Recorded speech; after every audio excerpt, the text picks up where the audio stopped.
नमस्कार उमेश जी, बहुत बहुत स्वागत है आपका। नमस्कार अंजू जी। जय सिया राम। जय सिया राम। सर, ऑपरेशन सिंदूर अभी पॉज है। आज हमारे डिफेंस मिनिस्टर ने भी कहा कि ये तो सिर्फ ट्रेलर था, पिक्चर अभी बाकी है। और फिर पूरी दुनिया में आतंकवाद को लेकर पाकिस्तान के प्रति किस तरह की धारणा बने, इसको भारत और मजबूत करना चाहता है। और अब खबर ये आ रही है कि कम से कम 8 या 10 ऐसे सांसद हैं जिन्हें चुना गया है, जो 10 देशों में जाएंगे और वहां पर जाकर आतंकवाद पर वहां के लोगों को, ऑपरेशन सिंदूर के बारे में वहां के लोगों को अवेयर करेंगे। और इनमें नाम जो सामने आ रहे हैं उनमें कांग्रेस के नेता शशि थरूर का नाम भी है और असदुद्दीन ओवैसी का नाम भी है।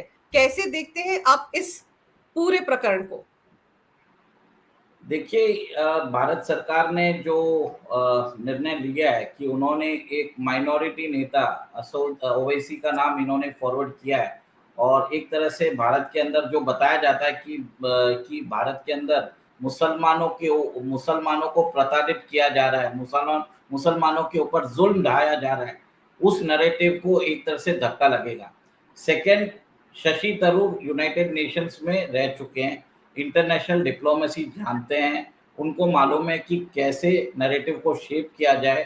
और आपको ये भी मालूम है कि ब्रिटिश पार्लियामेंट में जाके उन्होंने ब्रिटेन के सांसदों के सामने उन्होंने बोला है कि $45 ट्रिलियन का आपने कॉलोनियल जो ब्रिटिश यहाँ पे थे वो प्लंडर किया था, भारत को लूटा था। उन्हीं की नेशनल असेंबली में जाके, उन्हीं की पार्लियामेंट में जाके ये बात शशि थरूर ने की थी। तो उनको मालूम है कि कौन से पेज दबाने से कैसे डील किया जाता है। द एंटायर वेस्टर्न इकोसिस्टम को वो अच्छी तरह से जानते भी हैं और उसको एक तरह से अपनी नैरेटिव से उनको स्पिन भी किया जा सकता है। देखिए, शशि थरूर एक डिप्लोमैट भी है, वो सोफिस्टिकेशन भी जानते हैं, वो ब्रिटिश को अपनी ब्रिटिश की भाषा में जवाब दे सकते हैं, अमेरिकन को उनकी लैंग्वेज में समझा सकते हैं, कैनेडियंस को भी बता सकते हैं। Deep diverse knowledge of international politics चल रहा है। और वो ये एक तरह से वेस्ट के अंदर जो उनकी हिपोक्रेसी है उसको भी एक्सपोज कर सकते हैं। जो काम जयशंकर करते हैं शशि थरूर वैसा ही कर सकते हैं। आप ये समझ लीजिए, जयशंकर का जो सेकंड वर्जन है वो शशि थरूर है। शशि थरूर को आपने देखा है कि हाल फिलहाल में उनके तेवर काफी बदले हुए से हैं। एक मतलब आप सोचिए कि पॉडकास्ट में करण थापर ने उनसे पूछ लिया था, तो उन्होंने कितने अच्छे तरीके से ऑपरेशन सिंदूर के बारे में सारी जानकारी रखी कि ऑपरेशन सिंदूर में सिर्फ आतंकवादी ठिकानों को टारगेट किया गया है, पाकिस्तान की एयरबेस को या मिलिट्री इंस्टॉलेशंस को टारगेट नहीं किया गया, वहां की जनता को टॉलरेट नहीं किया गया। और हम सब जानते हैं करण थापर उनसे क्या उगलवाना चाह रहे थे। और इसके अलावा भी कई मौकों पर उन्होंने मोदी सरकार का बचाव किया है। तो आपको लगता है कहीं कोई शक लगता है आपको कि वो बीजेपी में आ सकते हैं आने वाले दिनों में? देखिए, बीजेपी में आने की बहुत बातें हो रही हैं। लेट्स सी, 2026 का केरला असेंबली इलेक्शंस होने वाला है, कयास लगाए जा रहे हैं।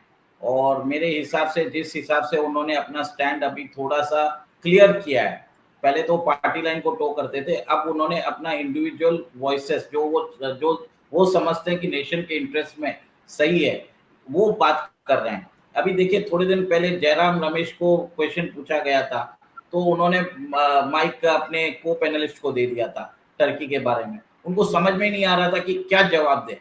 और एक तरह से शशि थरूर अपना जो माइंडसेट है, जो पार्टी लाइन के अगेंस्ट भी होता है, उसको भी एक तरह से फ्रीली बोल रहे हैं। ऐसे नेता की जरूरत है हमें, विपक्ष भी रहे और नेशनलिस्ट रहे, वो इम्पोर्टेंट है। आज हमारा विपक्ष बिका हुआ है। आप वो सोचिए, राहुल गांधी ने तो सीसीपी के साथ एक करार किया था 2008 में। और जहां भी देखा है कि आपने देखा कि वो सोरस से मिलते रहते हैं, एलेक्स सोरस से मिलते रहते हैं और भारत के अगेंस्ट वो नैरेटिव फैलाते रहते हैं उधर की यूनिवर्सिटी में जाके। तो राहुल गांधी को तो क्रेडिबिलिटी खत्म हो चुकी है। और आप ये भी देखिए ना कि ओवैसी का आना एक तरह से भारत का जो स्टैंड है उसको मजबूत करेगा कि भारत के अंदर मुसलमानों को प्रताड़ित नहीं किया जा रहा है, और जबकि उनको रिप्रेजेंटेशन दिया जा रहा है। ये बहुत सिग्निफिकेंट बात है। और उमेश जी, मतलब हम सब जानते हैं किस तरह से जय फिलिस्तीन का नारा लगाया था जब बतौर सांसद शपथ ग्रहण किया था असदुद्दीन ओवैसी ने संसद में।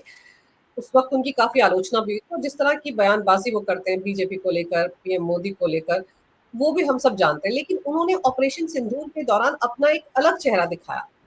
पाकिस्तान से उनका कोई रिश्ता नहीं, उन्होंने साफ किया, और आतंकवाद खत्म करना भारत सरकार की जिम्मेदारी है और उनकी पार्टी उनके साथ है। ये जिस तरह के वक्तव्य उन्होंने दिए, वो वाकई लोगों को हैरान कर रहे थे।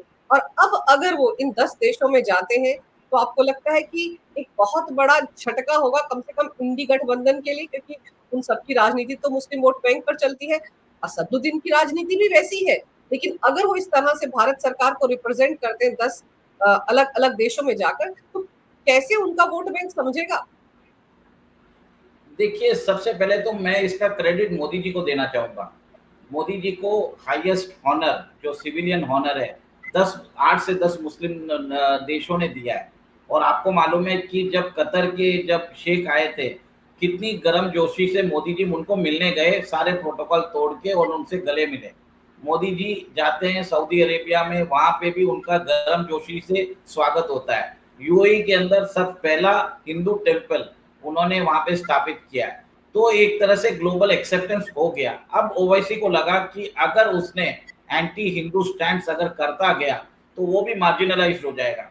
देखिए, ओवैसी ने अगर जय फिलिस्तीन बोला होगा, उसको तो एक तरह से मीडिया में रहना है, भले आलोचना करे या कैसे भी रहे, तो वो एक डिफरेंट अपने आप को अलग ही प्रोजेक्ट करने की कोशिश करता है। देखिए, अगर जय फिलिस्तीन बोले या इसराइल बोले, हमें उससे कोई फर्क नहीं पड़ता है, जब तक वो देश के अगेंस्ट ना हो। ये मेरा मानना है। सेकेंड, मैं एक चीज बोलना चाहता हूँ, ओवैसी ने एक तरह से नया राह पकड़ा है। उनको भी समझ में आया है कि अगर इंटरनेशनल एक्सेप्टेबिलिटी चाहिए, उनको एक तरह से उनकी भी चाहत होगी कि वो एक ऑपोजिशन लीडर बन के उभरना चाहते हैं। क्योंकि आज जो मुस्लिम वोट बैंक है, वो कांग्रेस ने कैप्चर करके रखा है। भले ही ओवैसी अपने आप को मुस्लिम नेता मानते हैं, पर उनको पैन इंडिया मुस्लिम एक्सेप्टेबिलिटी नहीं मिली है। तो एक तरह से वो अपने आप को कांग्रेस का ऑल्टरनेटिव भी तैयार कर, अपने आप को एक और कांग्रेस के अगेंस्ट एक ऑल्टरनेटिव प्रेजेंट करने की कोशिश कर रहे हैं, जिसमें भारत के जो मॉडरेट मुस्लिम्स हैं, उनका वो वोट बैंक लेना चाहते हैं। वो जो कांग्रेस के साथ है, जो बीजेपी के साथ नहीं आना चाहते, उनको अपने साइड लेना चाहते हैं। तो एक बहुत ही अच्छी मेरे हिसाब से, उन्होंने अगर वो रिफॉर्म हो रहे हैं तो क्यों नहीं होगा। Let's see in that way. पर उमेश जी, हमास प्रेमी है और सद्दुद्दीन ओवैसी, और अचानक से पाकिस्तान में भी, क्योंकि आप देखिए ना, जितने भी यहाँ हमारे देश में पाकिस्तान प्रेमी है, उनको हमास से भी लगाव है। लेकिन असदुद्दीन ओवैसी हमास प्रेमी होने के बावजूद पाकिस्तान के प्रति ये रवैया रख रहे हैं। इसको आप ऐसे देखते हैं कि एक अल तकैया होता है इस्लाम में, कि अगर आपके पक्ष में हवा नहीं बह रही तो 10 कदम पीछे आ जाओ। क्या असदुद्दीन ओवैसी उस राह पर भी चल सकते हैं? देखिए, मैं अपना एक इंटरप्रिटेशन बताता हूँ। उन्होंने फिलिस्तीन बोला है, तो मतलब यह है कि he is not with the Hamas group. वो फिलिस्तीन के जो वहाँ पे बाशिंदे हैं, जो गाजा में, उनकी आवाज बनना चाहते थे। तो मैं उनको एक तरह से बेनिफिट ऑफ डाउट देता हूँ। अगर कोई इंसान रिफॉर्म होता है और मुस्लिम समाज रिफॉर्म हो रहा है, तो लेट अस वेलकम दैट। अभी हमें वो सब देखने की जरूरत नहीं है कि भले ही वो तब क्या कर रहा है, क्या है, वो तो आगे मालूम पड़ जाएगा। क्योंकि आप कुछ समय के लिए लोगों को बेवकूफ बना सकते हो, अंत में आपका कैरेक्टर आप अपने आप ही सामने आ जाता है। और आप ये देखिए ना कि जिस हिसाब से पूरा ओआईसी में मोदी जी को सपोर्ट किया, सिर्फ टर्की को छोड़ के कोई भी पाकिस्तान के सपोर्ट में नहीं आया। यहाँ तक मलेशिया भी नहीं आया। आप वो सोचिए, मलेशिया हमेशा एंटी इंडिया रहता था, वो सपोर्ट में नहीं आया। अफगानिस्तान के जो फॉरेन मिनिस्टर है, उनसे कल जयशंकर जी ने बात की, उन्होंने सपोर्ट किया। और आपको बता दूं, थोड़े दिन पहले उधर उनके डिप्यूटी इंटरनल मिनिस्टर वो इंडिया आए थे मई 3 को, और उधर भी बात की गई कि कैसे भारत के साथ तालिबान की एडमिनिस्ट्रेशन जो अफगानिस्तान में है, वो भी भारत को सपोर्ट कर रहा है। बलूचिस्तान के लोग सपोर्ट कर रहे हैं। ईरान मीडिएशन पे आया, सऊदी अरेबिया मीडिएशन पे आया, पर एक्सप्लिसिटली सपोर्ट नहीं किया पाकिस्तान को। तो कहीं ना कहीं ये जो बोलते हैं, जो रेडिकलाइज वर्जन ऑफ इस्लाम है, इसको भी एक तरह से ग्लोबली इट इज अनएक्सेप्टेबल। आप देख लीजिए, एमबीएस खुद अभी रिफॉर्म हो रहे हैं, एमबीजेड खुद रिफॉर्म कर रहे हैं, कतर रिफॉर्म कर रहा है, टर्की अभी दूसरे राह पे है, उसको भी अक्ल आ जाएगी क्योंकि उसकी इकोनॉमी शैम्बल्स में है। और भारत जिस हिसाब से उनको आइसोलेट कर रहा है, तो आप देखेंगे टर्की के भी सुर चेंज हो जाएंगे। आपको याद होगा, जब ब्रिक्स की मेंबरशिप चाहिए तो उन्होंने कुछ दिनों के लिए कश्मीर का मुद्दा नहीं उठाया। जैसे ही ब्रिक्स की मेंबरशिप मिली, उन्होंने वापस चालू कर दिया। तो अब भारत को समझ में आ गया कि टर्की को एक तरह से एज रखने की जरूरत है, उनको कॉन्स्टेंटली रिमाइंड करने की जरूरत है। दूसरी तरफ आप ये देखिए कि भुज में थे हमारे रक्षा मंत्री आज, और उन्होंने वहां पर ये भी कहा कि आईएमएफ ने कैसे $2.5 बिलियन का लोन पाकिस्तान को दिया है। ये पैसा सभी देशों का पैसा होता है, वहां के टैक्स पेयर का पैसा होता है, जो किसी जरूरतमंद देश को देने के लिए रखा जाता है आईएमएफ के पास। उस फंड का इस्तेमाल पाकिस्तान हमेशा से आतंकवाद के लिए करता आया है और अब भी कर रहा है। 14 करोड़ रुपए वो जो मसूद अजहर को दे रहा है, उसी में से दे रहा है। तो आईएमएफ बताए कि उन्होंने पाकिस्तान को फंड क्यों दिया, ये सवाल भारत आज उठा रहा है विश्व मंच पर।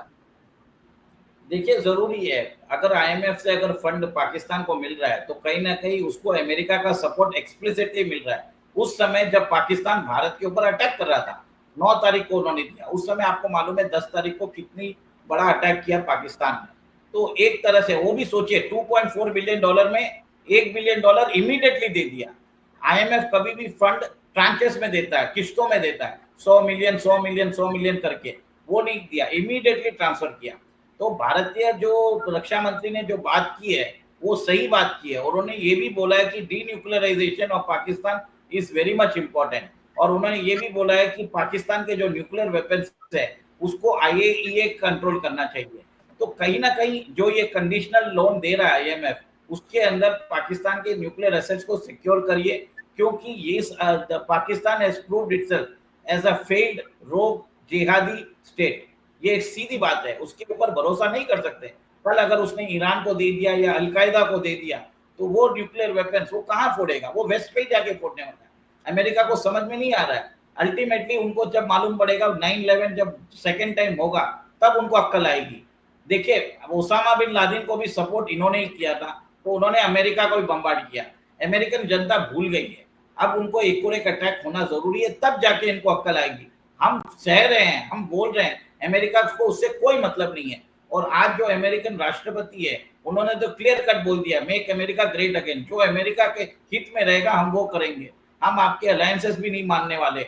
हमको लगेगा कि पाकिस्तान अगर टेररिज्म कर रहा है और हम अफगानिस्तान में, हमको पाकिस्तान की सहायता चाहिए, तो वो पाकिस्तान को पैसे इसके लिए दे रहा है। देखिए, बगराम एयरवेज उसने ले लिया अफगानिस्तान के, उसको एक तरह से रॉ नेचुरल रिसोर्सेज चाहिए, कॉपर, लिथियम और गोल्ड। उधर बहुत रिकोडिक जो माइन है अफगान पाकिस्तान में, उसको भी चाहता है और अफगानिस्तान के नेचुरल रिसोर्स को भी चाहता है। तो इसके लिए पैसे दे रहा है अमेरिका।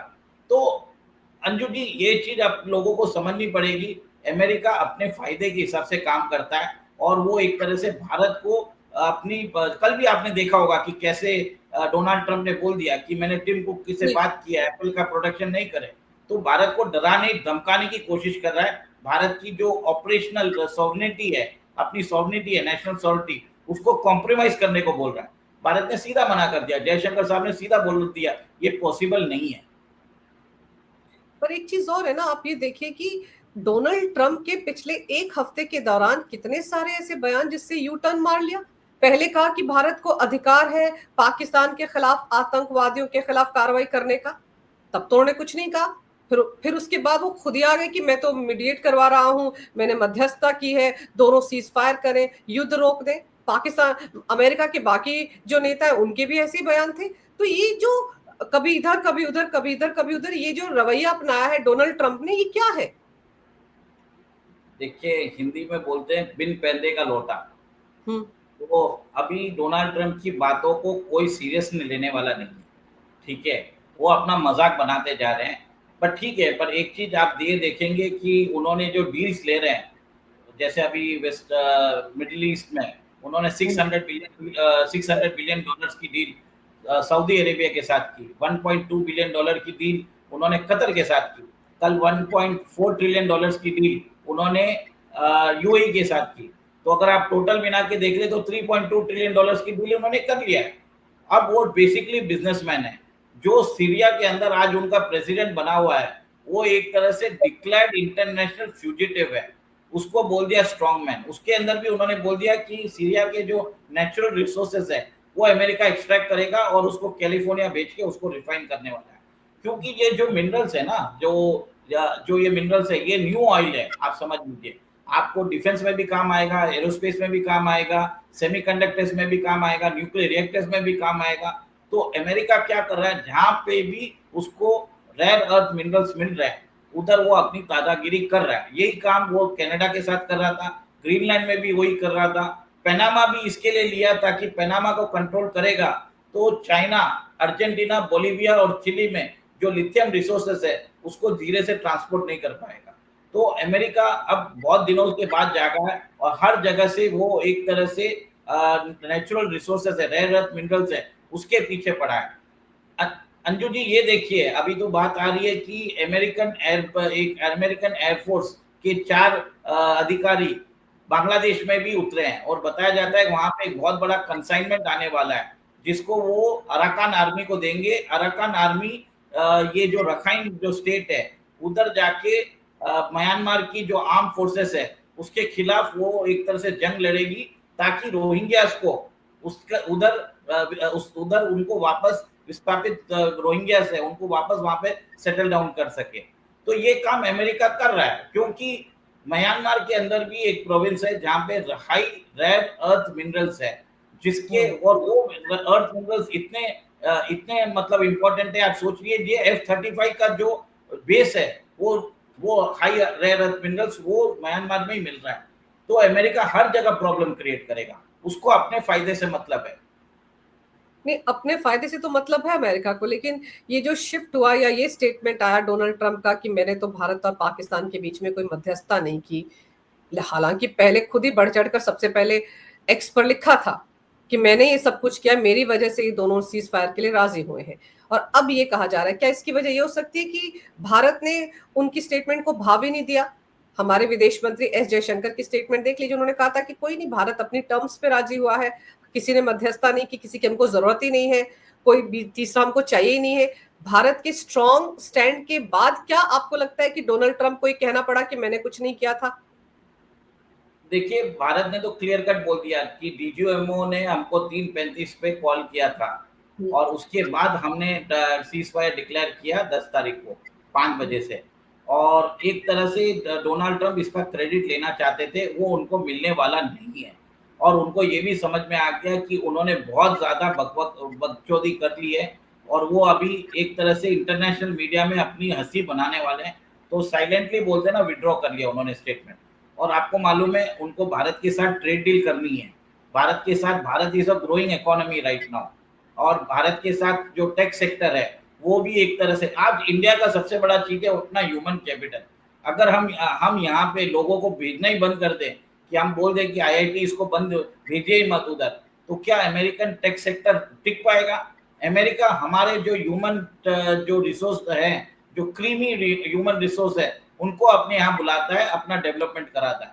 तो भारत को ये समझना पड़ेगा। मैं ये एक चीज इसके लिए बोल रहा हूँ कि जब भारत अगर नेगोशिएशन टेबल पे बैठे तो ये बात अमेरिका को बोल देनी चाहिए कि हमारा जो जब जैसे जयशंकर जी ने भी बोला है कि कोई भी ट्रेड एग्रीमेंट अगर होता है it should be mutually benefit for both the parties. तो एक तरह से क्लियर कट बोल दिया उन्होंने। तो मेरे हिसाब से आप देखेंगे 2-3 दिन में या हफ्ते भर में हमारा ट्रेड डील बाहर आ जाएगा। और जिस हिसाब से शेयर मार्केट भी बढ़ रहा है तो वो एक तरह से मैं ये मेरा मानना है कि जिस हिसाब से जो सेक्टर्स हैं जो बढ़ रहे हैं जो और उस ट्रेड डील के कारण भारत और अमेरिका को दोनों को फायदा होगा, उन सब कंपनीज के शेयर्स बढ़ रहे हैं। इसी के बेसिस पे मैं बोल रहा हूँ। पर उमेश जी, जैसे एप्पल के सीईओ को ये कहा डोनाल्ड ट्रंप ने कि भारत में प्रोडक्शन करने की जरूरत नहीं है, जबकि इसके उलट उन्होंने अपनी प्रोडक्शन को बढ़ा दिया है, तो इससे क्या माना जाए कि अमेरिकी कंपनियां भी अपने फायदे को देख रही हैं, वो डोनाल्ड ट्रंप को भाव ही नहीं देती हैं, सुनती नहीं है उनकी? देखिए, एप्पल का फोन $1000 में बिकता है, अगर वो अमेरिका में बनाने जाए तो $3000 पड़ेंगे। भारत के अंदर जो लेबर कॉस्ट है $250 है। आज चाइना में लेबर कॉस्ट है $1250। आप सोचिए 1/5 ऑफ द कॉस्ट में।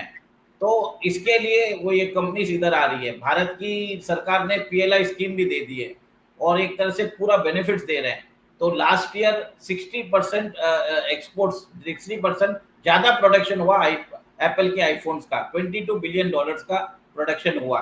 और भारत आज की डेट में 14% of the world production Bharat के अंदर हो रहा है। तो इसको कंप्लीटली करने की कोशिश करेंगे बाय द एंड ऑफ 2026। आपको बता दूं, चाइना ने जो मशीनरी होती है जो आईफोन बनाने के लिए, उसके ऊपर रोक लगा दी है, उसकी शिपमेंट अलाउ नहीं कर रहा है। तो बहुत सारे आप देखेंगे कि चाइना भी कर रहा है और ट्रंप भी करेगा। वो एक तरह से भारत को डेवलप नहीं होना देना चाहता, भारत को एक तरह से सब रीजनल पावर रखना चाहता है, ताकि अमेरिका भारत को यूज करे अगेंस्ट चाइना जब उनको जरूरत हो। हम अपने हिसाब से कुछ नहीं करना। और ये अमेरिकन हिजीमनी आपने देख लिया था जब कोविड आया था, तब उन्होंने बोला कि फाइजर और मोडेना आपको लेना पड़ेगा, पर भारत ने मना कर दिया। और इसी के हिसाब से आपने देखा है कि उनके मास्टर कार्ड और वीजा कार्ड के बेसिस पे हमने अपना रुपए कार्ड निकाला, जिससे उनको तकलीफ हो गई।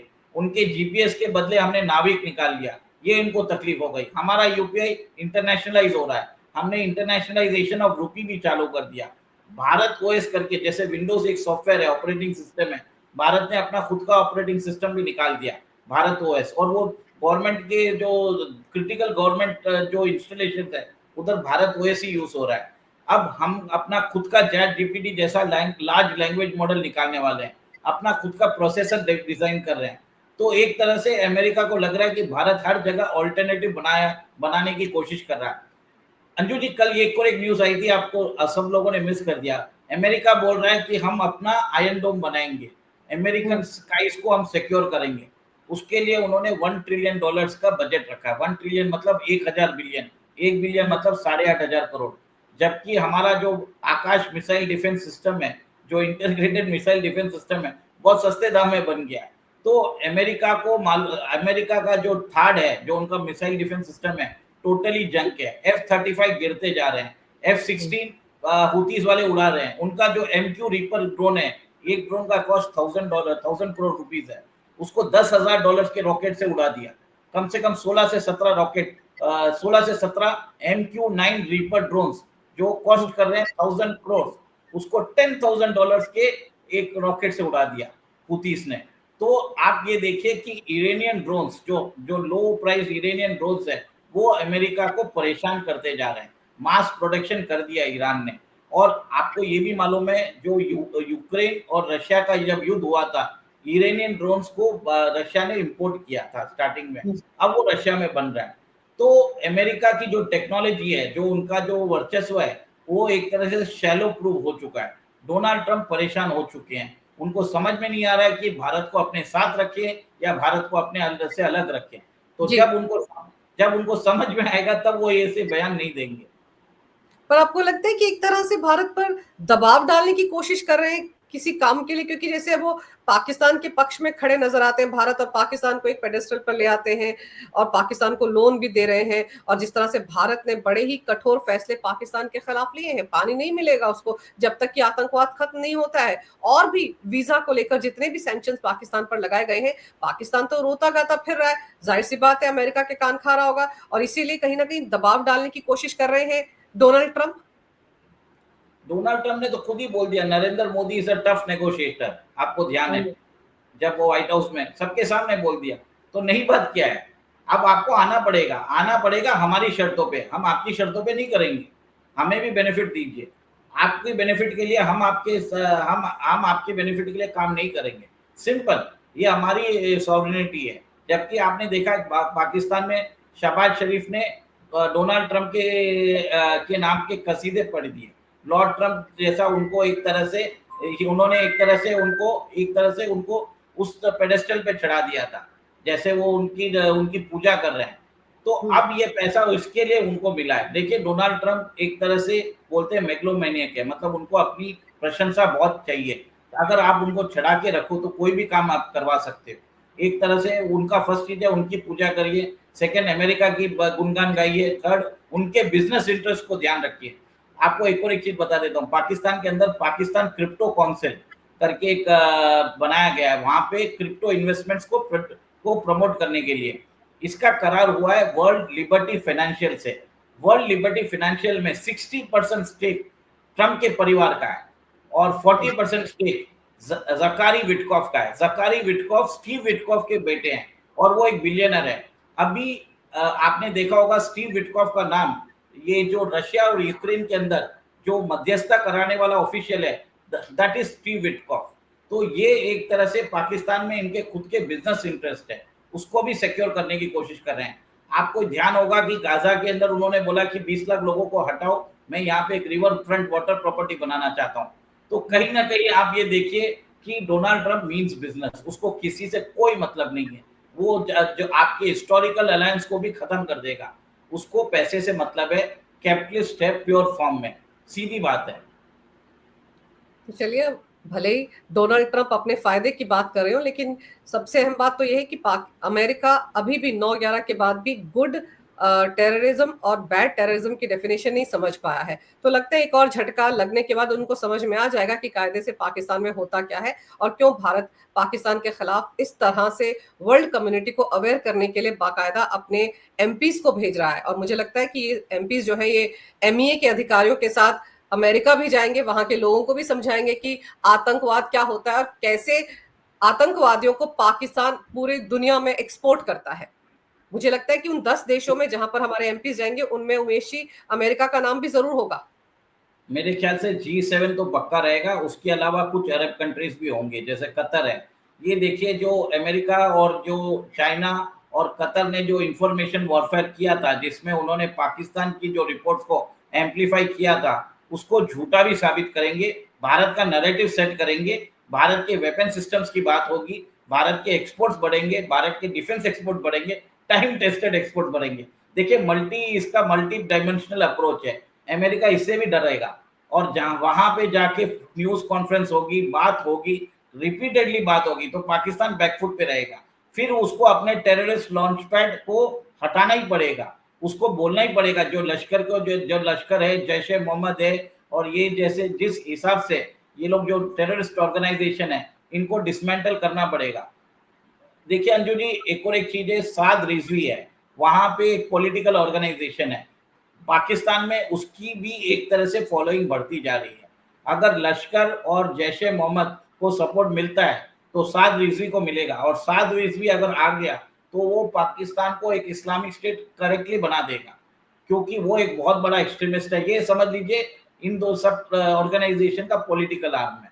तो पाकिस्तान के अंदर जो प्रॉब्लम्स है और उनके न्यूक्लियर वेपन्स को एक तरह से डिसमेंटल करने की जरूरत है, उसको आईएईए के कंट्रोल में लाने की जरूरत है, इसके ऊपर भी बात होगी।